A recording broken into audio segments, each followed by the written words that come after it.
Hello everyone. Last and final revision video for your tomorrow's exam. 20 question cover करेंगे इसमें and एकदम rapid fire revision होगा. B with me and पे close attention. Objectives भी आपके इसमें मैं कवर करने की कोशिश करूंगा. Explain four main characteristics of partnership. तो नेचर या फिर कैरेक्टरिस्टिक्स में बतानी है. दो या दो से ज़्यादा लोग, तो पार्टनरशिप में दो या दो से ज़्यादा लोगों का होना जरूरी है, उससे कम में काम नहीं चलता है. एग्रीमेंट बिटवीन पार्टनर्स या तो ओरल हो या फिर रिटन हो, दोनों में से कोई भी एक एग्रीमेंट होना उनके बीच में जरूरी है. ये कौन बताता है? 1932 का पार्टनरशिप एक्ट हमें बताता है. लीगल बिजनेस, काम जो वो कर रहे हैं वो लीगल होना चाहिए, कोई इलीगल एक्टिविटीज में उनको इन्वॉल्व नहीं होना चाहिए. अनलिमिटेड लाइबिलिटी, ये अलग से पूछा जा सकता है क्वेश्चन. तो पार्टनर की हर एक की लाइबिलिटी अनलिमिटेड होती है. अगर एक्सटर्नल डेट्स पे उनको पे करना है तो उनके खुद के घर बार भी बिक सकते हैं. Next, state provision applicable in the absence of partnership deed, बहुत पूछा जाता है ये क्वेश्चन. तो कौन कौन से रूल्स एप्लीकेबल होंगे? इंटरेस्ट टू कैपिटल नहीं दिया जाएगा. Profit and loss equal share किया जाएगा. रिन्यूमरेशन नहीं देंगे. अगर पार्टनर ने लोन दिया है तो 6% का इंटरेस्ट उसको मिलेगा. एंड इफ इंटरेस्ट ड्रॉइंग अगर है तो कोई भी इंटरेस्ट प्रोवाइड नहीं होगा. Right, 3 reasons to give admission to a new partner. तो नए पार्टनर को फर्म में क्यों एडमिट किया जाता है, इसमें ये 2 नंबर 3 नंबर 4 नंबर कहीं भी पूछा जा सकता है. एडिशनल कैपिटल के लिए रिक्वायरमेंट है, अगर फर्म में पैसे कमी है तो और कैपिटल लेके आने के लिए नए पार्टनर को एडमिट किया जा सकता है. मैनेजरियल स्किल, अगर पार्टनर्स फर्म में जो एग्जिस्ट करते हैं उनके पास में वो रिक्वायर्ड स्किल नहीं है, मान लो मार्केटिंग वाला कम पड़ गया या फिर अकाउंट वाला नहीं है, फाइनेंस वाला नहीं है, प्लानिंग वाला नहीं है, तो उसको लेके आ जाएगा. तो मैनेजरियल स्किल को फुलफिल करने के लिए पार्टनर को एडमिट किया जा सकता है. एक्सपेंशन ऑफ बिजनेस, किसी नए लोकेशन पे बिजनेस स्टार्ट करना है या वर्कलोड को एक्सपेक्ट करना है, मतलब 2 लोगों की जगह 3 लोगों में काम बढ़ जाए, तो उसके लिए भी पार्टनर को एडमिट किया जा सकता है. Sharing of risk and responsibility, मान लो ऐसा लग रहा है कि भाई अभी धंधे में लॉस हो सकता है या चांसेस है रिस्क के, तो उस रिस्क को शेयर करने के लिए, बिकॉज जो एग्जिस्टिंग पार्टनर्स है वो सारा का सारा बर्डन अलोन हैंडल नहीं कर पाएंगे. Improving reputation of the firm, कई बार पार्टनर को इसके लिए भी एडमिट किया जाता है बिकॉज उस पर्टिकुलर पर्सन की मार्केट में रेपुटेशन अच्छी होती है या फिर उसका जो सोशल एंड बिजनेस कनेक्शन है वो अच्छे होते हैं और उसके नाम के वजह से धंधा चल सकता है. And because of these reasons नए पार्टनर को फर्म में एडमिट किया जा सकता है. What do you mean by revaluation account, why it is prepared, how it is prepared. 3 question है, तीनों अलग अलग पूछे जा चुके हैं और साथ में भी पूछे जा चुके हैं. तो साथ में आया तो 4 नंबर में, अलग अलग आया तो 2 या 3 नंबर में पूछेंगे. तो रिवैल्यूएशन अकाउंट क्या होता है? वो वाला अकाउंट जो रिकॉन्स्टिट्यूशन ऑफ फर्म के टाइम पे बनाया जाता है. अब रिकॉन्स्टिट्यूशन क्या होता है? या तो पार्टनर का एडमिशन हो या रिटायरमेंट हो या प्रॉफिट शेयरिंग रेशियो चेंज हो रहा हो या कहीं का पार्टनर की डेथ हो जाए. तो इसको इसके लिए बनाते हैं बिकॉज जो असेट्स एंड लाइबिलिटीज हैं उनकी रीवैल्यू लिखी जाती है ताकि जो पार्टनर्स हैं उनके बीच में कोई भी कंफ्यूजन ना रहे. और इसके रिवैल्यूएशन बनाने के बाद में कोई भी प्रॉफिट या लॉस होता है तो उसको ओल्ड पार्टनर्स में ओल्ड रेशियो में डिस्ट्रीब्यूट किया जाता है. ऑब्जेक्टिव का क्वेश्चन है, याद रखना. मीनिंग क्या होता है? Revaluation account is a nominal account. Objective का क्वेश्चन, वो क्या करता है? प्रॉफिट या लॉस को शो करता है. कब? जब असेट्स एंड लाइबिलिटीज को रिवैल्यू किया जाता है. इसकी वजह से क्या होता है? कैपिटल अकाउंट एडजस्ट हो जाते हैं सभी पार्टनर्स के. Why it is prepared? Fairness को दिखाने के लिए, ये इंश्योर करता है फेयरनेस को. मान लो नया पार्टनर आया, बोला नहीं नहीं आपका प्रिंटर तो इतना का नहीं, 100 रुपये का नहीं होना चाहिए, 80 रुपये का होना चाहिए. या लाइबिलिटी आपने 150 रुपये की लिख रखी है, वो तो 200 रुपये की. तो इस तरह से सारे एडजस्टमेंट कर देंगे ताकि पार्टनर्स के बीच में कोई भी कंफ्यूजन ना हो. हाउ इट इज प्रिपेयर्ड, ये काम की चीज़ है बहुत ज़्यादा. Increase in value of asset, credit किया जाएगा. Decrease in value, debit. Increase in liability, debit. Decrease in liability, credit. तो इंक्रीज इन असेट और decrease in liability same. Increase in value of asset and increase in liability, sorry, decrease in value of asset and increase in value of liability same. और increase in asset और decrease in liability same. Unrecorded assets अगर कहीं का discover होता है तो मतलब कोई असेट पड़ा था जिसको मालूम ही नहीं भैया ये भी रिकॉर्ड करना है, तो उसको क्या करेंगे? क्रेडिट कर देंगे. और कोई लाइबिलिटी आ जाएगी तो उसको डेबिट कर देंगे. ये जो अकाउंट बनाएंगे उसके बाद में या तो प्रॉफिट होगा या लॉस होगा, उसको कहाँ ट्रांसफर करेंगे? ओल्ड पार्टनर्स में, उनके ओल्ड प्रॉफिट शेयरिंग रेशियो में इसको डिस्ट्रीब्यूट किया जाएगा. Next question, characteristics of goodwill और फैक्टर्स अफेक्टिंग गुडविल. तो दोनों क्वेश्चन 3-3 नंबर में अलग से पूछे जा सकते हैं, साथ में पूछेंगे 4 नंबर में आ जाएगा. साथ में पूछने के चांसेस बहुत कम है, 3 नंबर में अलग अलग पूछे जा सकते हैं. Characteristics of goodwill, first intangible asset होता है, इसको हम लोग देख नहीं सकते, छू नहीं सकते, फील कर सकते हैं. वैल्यू ऑफ रेपुटेशन, गुडविल क्या रिप्रेजेंट करती है? नाम का, ब्रांड का वैल्यू रिप्रेजेंट करता है. साख रहती है बिजनेस में, भैया इज्जत है ये मार्केट में, तो ये वैल्यू को रिप्रेजेंट करती है. ये प्रॉफिट को अर्न करने में हमारी हेल्प करती है, जितना बड़ा नाम उतना ज़्यादा पैसा. डिफिकल्ट टू वैल्यू, गुडविल को कैलकुलेट करना डिफिकल्ट होता है. इसको एस्टिमेट किया जा सकता है अलग अलग तरीके की मेथड से, इसके न्यूमेरिकल एग्जाम में आ सकते हैं. एवरेज प्रॉफिट मेथड और सुपर प्रॉफिट मेथड से. सेलेबल एसेट है, गुडविल को बेचा जा सकता है. It has value only when the business is running, अगर बिजनेस बंद हो गया तो कोई भी वैल्यू नहीं बचेगी। फैक्टर्स अफेक्टिंग गुडविल, कौन कौन से फैक्टर्स जो गुडविल को अफेक्ट करेंगे? पहला, nature of business, dealing in branded products और having high demand generally have higher value, मतलब ऐसे प्रोडक्ट जिनके ब्रांड वैल्यू ऑलरेडी मार्केट में है और जिनकी डिमांड ज्यादा है उनकी गुडविल भी ज्यादा रहेगी। लोकेशन ऑफ बिजनेस, फैक्टर में लोकेशन का भी बहुत इंपॉर्टेंट फैक्टर होता है, मार्केट एरिया के ऊपर डिपेंडेंट करती है। अगर आपकी दुकान ऐसे चौराहे पे है जहाँ पे सब जगह से ट्रैफिक आता है तो उसकी गुडविल ज़्यादा रहेगी। एक किसी कोने में है आपकी दुकान कॉपचे में जहाँ पे कोई लोग बाग देखते ही नहीं, तो वहाँ पे क्या गुडविल क्रिएट करोगे आप लोग? Quality of goods and services, अच्छी क्वालिटी के गुड्स दोगे, अच्छा गुडविल रहेगा। खराब क्वालिटी गुड्स दोगे, खराब गुडविल रहेगा। Efficiency of management, experience and efficient management increases profit and build goodwill, तो मैनेजमेंट अच्छा रहेगा तो गुडविल अच्छी बिल्ड हो पाएगी, एफिशिएंट मैनेजमेंट रहेगा तो भी गुडविल अच्छी रहेगी। अर्निंग कैपेसिटी, गुडविल की वजह से अर्निंग कैपेसिटी इंक्रीज होती है। Competition in the market, less competition increases goodwill, अगर कंपटीशन मार्केट में कम है तो गुडविल अच्छी क्रिएट होगी, अगर मार्केट में कंपटीशन ज़्यादा है तो गुडविल क्रिएट होने में थोड़ा सा टाइम लगता है, थोड़ी सी डिफिकल्टी होती है। What are the rights of the new partner, नए पार्टनर को क्या क्या राइट्स मिलते हैं? First, right to share profit, जब भी पार्टनर फर्म में आएगा तो वो क्या करेगा, उसको कुछ एग्रीड परसेंटेज का प्रॉफिट मिलेगा। पार्टिसिपेट इन बिजनेस, सारी बिजनेस की एक्टिविटीज में वो पार्टिसिपेट करेगा। अगर स्लीपिंग पार्टनर नहीं है देन ओनली पार्टिसिपेट करेगा, अगर स्लीपिंग पार्टनर है तो वो पार्टिसिपेट नहीं करेगा। Right to access books of account, जितनी भी बुक्स हैं ऑर्गेनाइजेशन की वो उनको सभी को चेक कर सकता है, देख सकता है, अगर होगा तो वो उसकी फोटोकॉपी करवा के भी अपने पास में रख सकता है। Right to property of the firm, joint owner जब पार्टनर बन जाता है फर्म का तो उसका प्रॉपर्टी में, असेट्स में, गुडविल में उसका हिस्सा होता है और इन सारे असेट्स के ऊपर उसका क्लेम होता है और फर्म के पर्पस के लिए इनको यूज किया जाएगा, पर्सनल यूज के लिए इनको यूज नहीं किया जाएगा। Right to prevent admission of new partner, एक बार जब पार्टनर एडमिट हो जाता है तो उसकी सलाह से ही बाकी दूसरे पार्टनर को एडमिट किया जाएगा, बाकी जो पुराने पार्टनर है वो अपने मन से किसी को एडमिट नहीं कर लेंगे। Right to retire with settlement, अगर पार्टनर फर्म से रिटायर होना चाहता है तो वो नोटिस देके फर्म से रिटायर हो सकता है। Right to be, right to not be liable for past debts, कोई पार्टनर अगर फर्म में आज एडमिट हो रहा है 20 तारीख को और 19 तारीख को कोई डेट है फर्म के ऊपर, तो 19 तारीख के डेट के लिए ये नया पार्टनर रिस्पॉन्सिबल नहीं रहेगा, ये तो 20 तारीख के बाद के जो भी एडजस्टमेंट रहेंगे उनके लिए ये लाइबल रहेगा। Explain circumstances when a firm is constituted, कब एक फर्म को रिकॉन्स्टिट्यूट किया जा सकता है? तो ये 1932 के पार्टनरशिप एक्ट में लिखा हुआ है, जब पार्टनर्स अपना प्रॉफिट शेयरिंग रेशियो चेंज करते हैं, मतलब एबीसी 3 पार्टनर थे, उनका 3-2-1 का रेशियो था, अब वो बोल रहे भैया बराबर बराबर रखेंगे, तो रिकॉन्स्टिट्यूशन होगा फर्म का। जब फर्म में नए पार्टनर को एडमिट किया जाता है तो फर्म को रिकॉन्स्टिट्यूट किया जाएगा। Retirement of partner, existing partner जब फर्म छोड़ के जाता है तब भी रिकॉन्स्टिट्यूशन किया जाता है।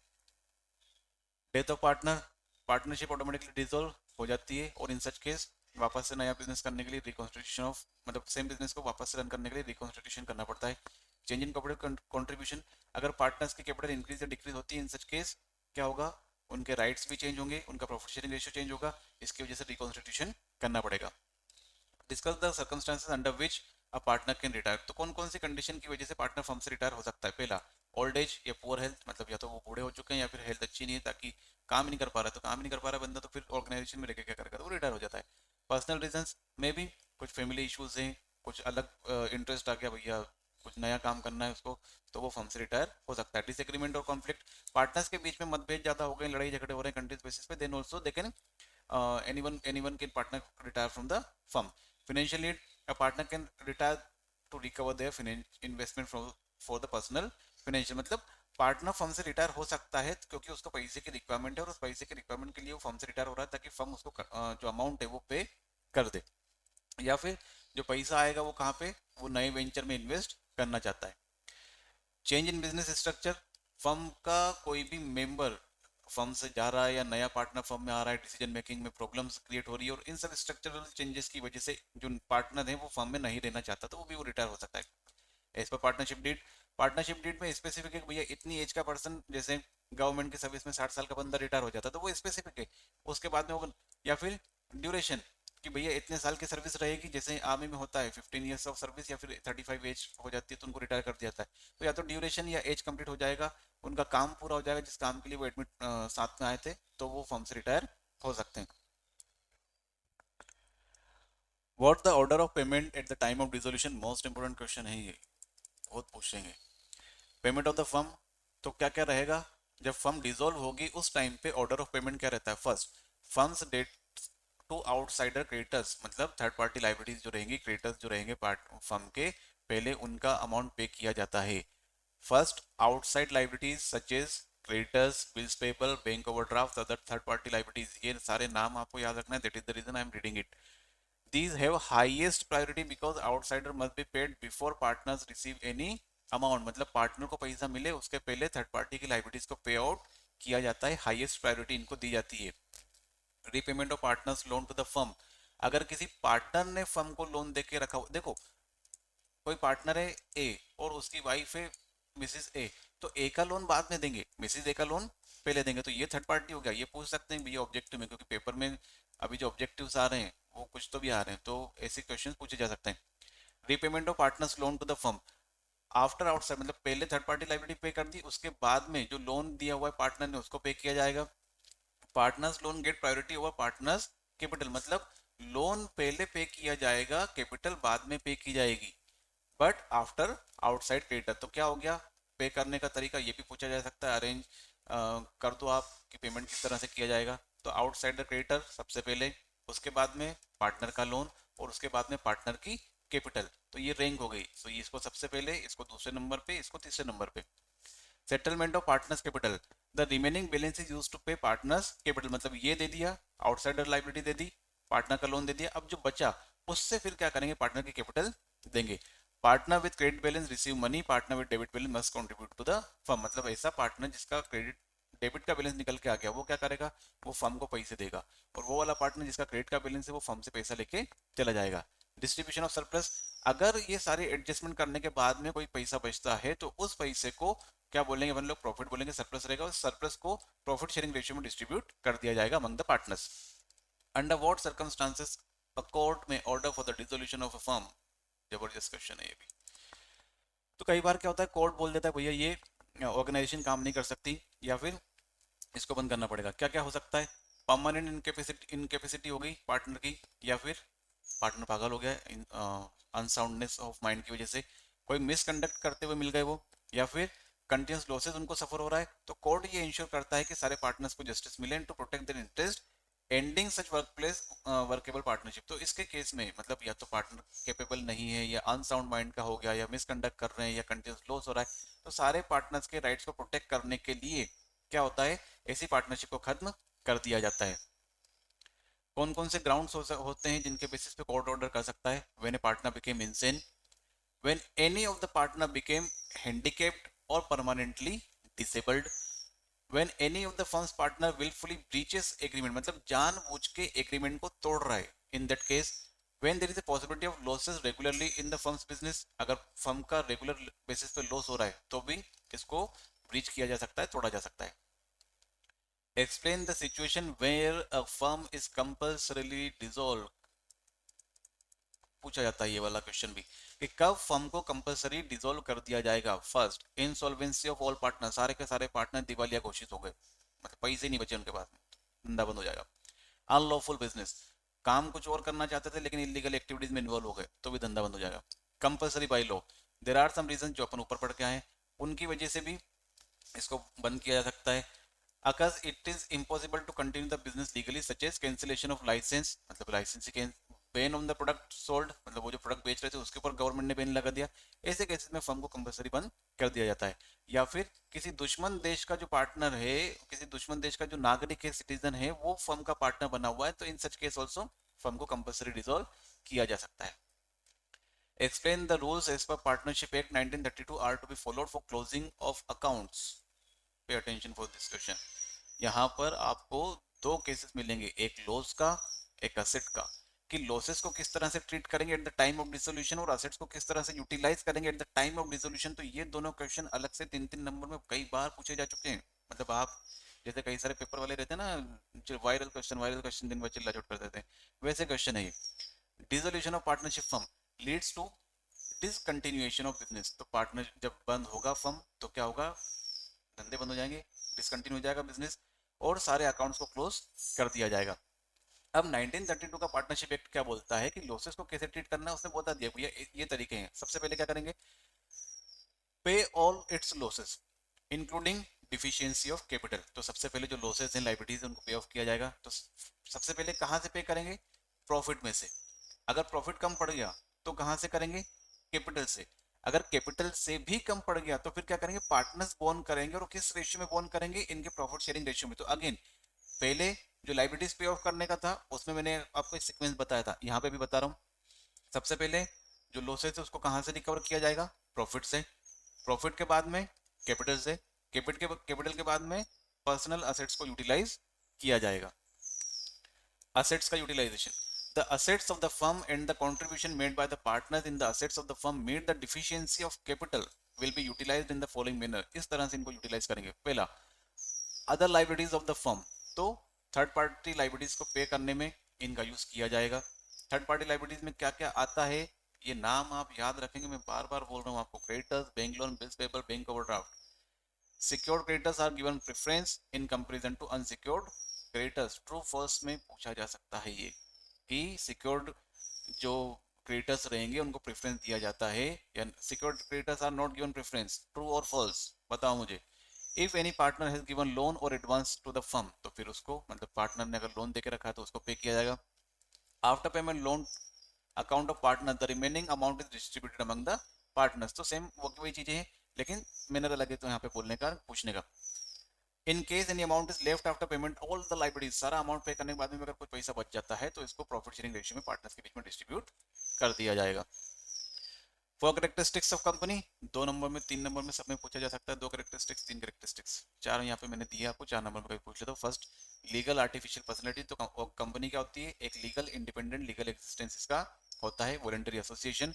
Any person by purchasing shares, वो शेयर को परचेस करके इसका मेंबर बन सकता है। लाइबिलिटी यहाँ पर लिमिटेड होती है।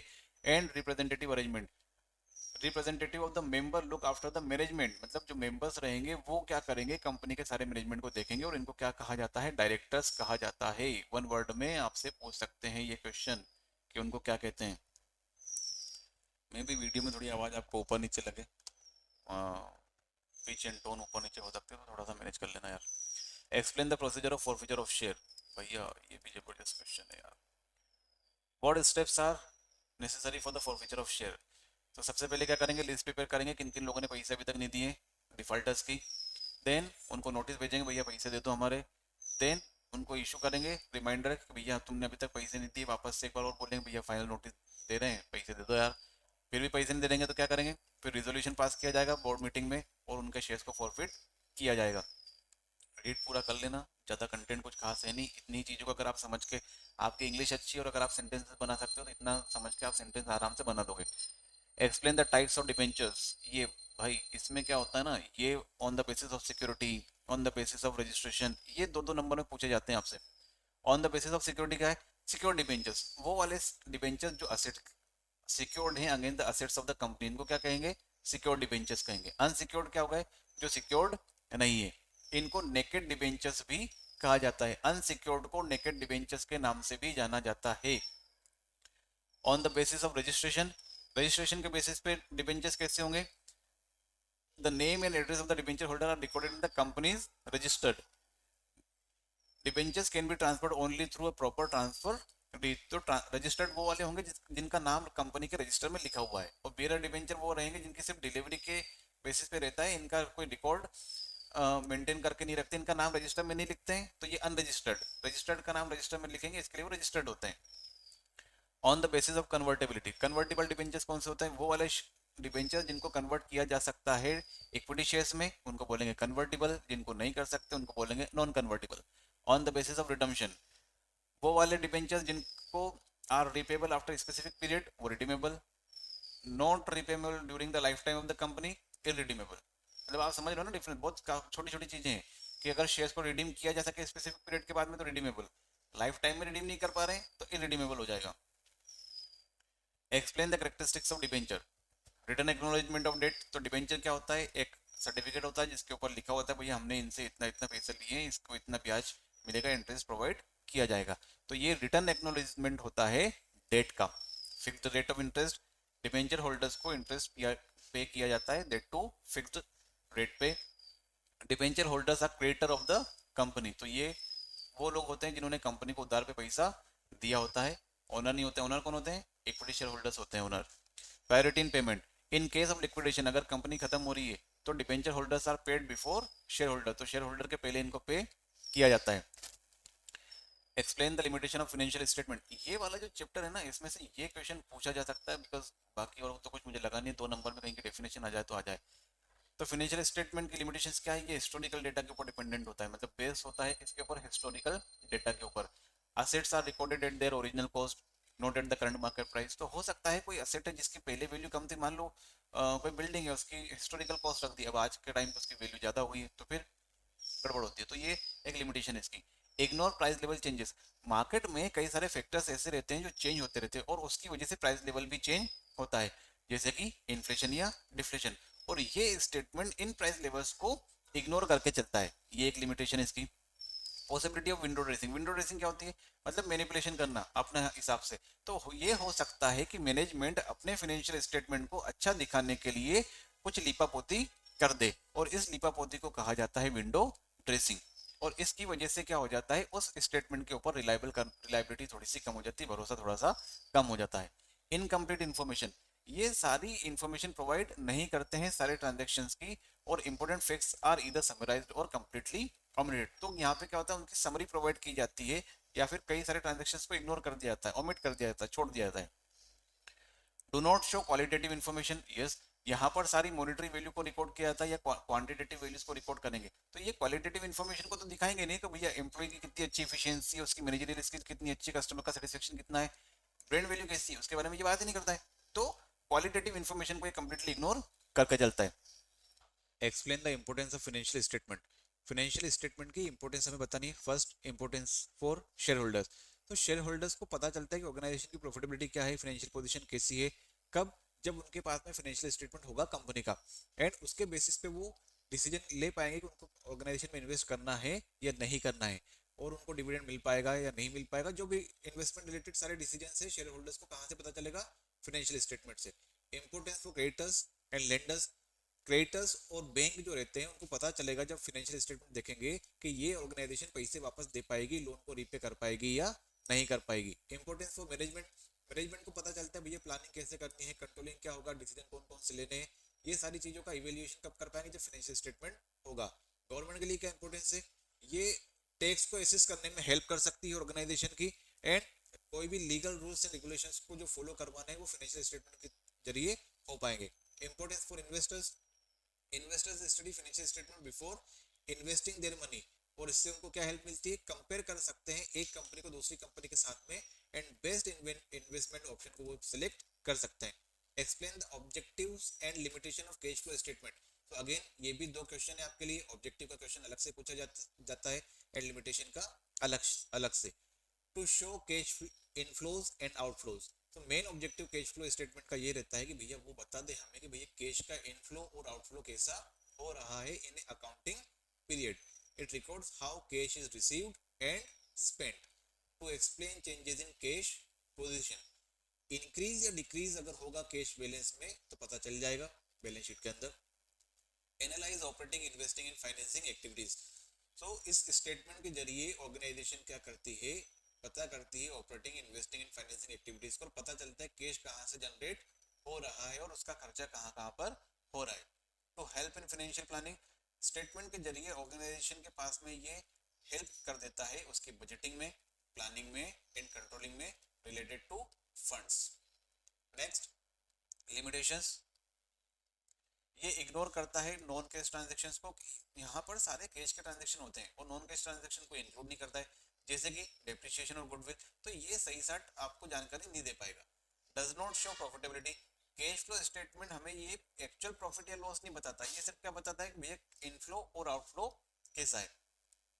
Historical in nature, based on past data and does not provide future cash flow in prediction, मतलब भविष्य में कैसा कैश फ्लो हो सकता है उसकी जानकारी ये हमें नहीं दे पाता है। Can not replace other statement, it can not substitute income statement और बैलेंस शीट, मतलब इसको तो बनाना ही पड़ेगा। It should be analysed along with other financial statement, दूसरे स्टेटमेंट के साथ में इसको भी बनाना पड़ता है।